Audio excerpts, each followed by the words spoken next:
Palit rag lemongrass sa merkado balo 1/4 sa kilo. Inaani ang inyong buhaton pagkahuman. Dagas tupperware.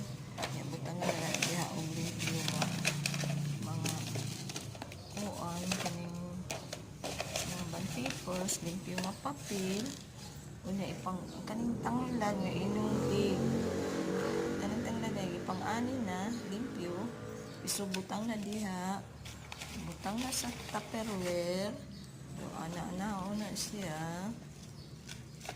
Ma-preserve na nimo og pila ka semana. Bahalag dried na siya. Pero sa iyang pagkauga, ora gyapon sa lami sa presko. Kay imo naman ang gikuan din na nya kaning papel ang gipanggamit diha, ang gigamit mo absorb na sa iyang mga kanang mga moisture. Munang ayang preservation sa lami, mura gyapon sa kanang tea bitaw.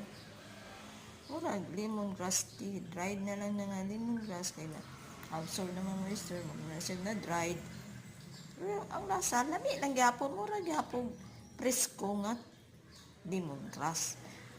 Mas maayo na lang ani yung pagbutang kaysa magsige kag pangayo sa silingan nga makakita kag away. Hindi na maayo nga sige lang pangayo kay malagot unya na sila nga sige pangayuan.